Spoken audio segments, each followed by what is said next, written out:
ಸ್ನೇಹಿತರೆ, ಮಕ್ಕಳನ್ನ ಯಾಕೆ ಅತಿ ಹೆಚ್ಚು ಮುದ್ದು ಮಾಡಬಾರ್ದು ಅಂತ ಈ ಒಂದು ವಿಡಿಯೋ ಹೇಳ್ಕೊಡ್ತಿದ್ದೆ, ಕೇಳಿಸ್ಕೊಳ್ಳಿ. ಮರಿ ಪಕ್ಷಿ ಬಾಯಿನ ಅಂದ್ರೆ ಸಾಕು ಆಹಾರ ಬಂದು ಬಾಯೊಳಗಡೆ ಬೀಳುತ್ತೆ ಅಂತ ಅನ್ಕೊಂಡಿದೆ. ಯಾಕೆಂದ್ರೆ ಆ ತಾಯಿ ಪಕ್ಷಿ ಎಲ್ಲೋ ಒಂದು ಕಡೆ ಆಹಾರವನ್ನ ತಗೊಬಂದು ಈ ಒಂದು ಬಾಯಿಗೆ ಮರಿ ಪಕ್ಷಿಯ ಬಾಯೊಳಗಡೆ ಹಾಕ್ತಿತ್ತಲ್ಲ, ಇದು ಇದೇ ಜೀವನ, ಇದೇ ಪ್ರಪಂಚ ಅಂತ ಅನ್ಕೊಬಿಡುತ್ತೆ ಮರಿ ಪಕ್ಷಿ. ಈಗ ಸ್ವತಂತ್ರವಾಗಿ ತಾನೇ ಆಹಾರವನ್ನು ಹುಡ್ಕೋಬೇಕಾದಂತ ಪರಿಸ್ಥಿತಿ ನಿರ್ಮಾಣ ಆಗಿದೆ. ಅದು ಆಹಾರ ಎದುರುಗಡೆ ಹೋಗ್ತಿದ್ರು ಕೂಡ ಜಸ್ಟ್ ಬಾಯಿನ ಅಂತಿದೆ, ಅದು ಆಹಾರ ಅಮ್ಮ ಹೇಗೆ ಬಾಯೊಳಗಡೆ ಆಗ್ತಿತ್ತೋ ಅದೇ ರೀತಿ ಆಹಾರ ಬಂದು ಬಾಯೊಳಗಡೆ ಬೀಳುತ್ತೆ ಅಂತ ಅದರ ಕಲ್ಪನೆ.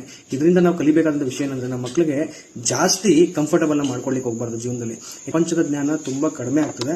ಅದಕ್ಕೋಸ್ಕರ ಎಷ್ಟು ಆ ಮಕ್ಕಳಿಗೆ ತಿಳಿಸ್ಬೇಕು, ವಿಚಾರವನ್ನು ಮೂಡಿಸ್ಬೇಕು ಅಷ್ಟನ್ನು ಮೂಡಿಸಿ. ಮತ್ತೆ ಸ್ವತಂತ್ರವಾಗಿ ಕಲೀಲಿಕ್ಕೆ ಬಿಡಿ ಆ ಮಕ್ಕಳಿಗೆ. ಈ ಪ್ರಪಂಚ ಏನು ಅಂತ ಅರ್ಥ ಮಾಡ್ಕೊಳ್ಳಿ. ಈ ಕಾಂಪಿಟೇಷನ್ ಇರುವಂತಹ ಈ ಯುಗದಲ್ಲಿ ನಮ್ಮ ಮಕ್ಕಳು ಕೂಡ ಸದೃಢವಾಗಿ ನಿಂತ್ಕೊಂಡು ಎಲ್ಲವನ್ನು ಎದುರಿಸಬೇಕು ಅಂದ್ರೆ ಅವ್ರನ್ನ ಎಲ್ಲದಕ್ಕೂ ಸಜ್ಜುಗೊಳಿಸಬೇಕು. ಸುಖವಾಗಿ ಸುಪ್ಪತ್ತಿನಲ್ಲಿ ಬೆಳೆಸೋದನ್ನ ಬಿಡಿ. ಆ ಮಕ್ಕಳು ಸ್ವತಂತ್ರವಾಗಿರಲಿ, ಧೈರ್ಯವಾಗಿರಲಿ. ಅವ್ರಿಗೂ ಕೂಡ ಕಷ್ಟವನ್ನು ತೋರಿಸ್ತೀವಿ. ಒಳ್ಳೆಯದಾಗಲಿ.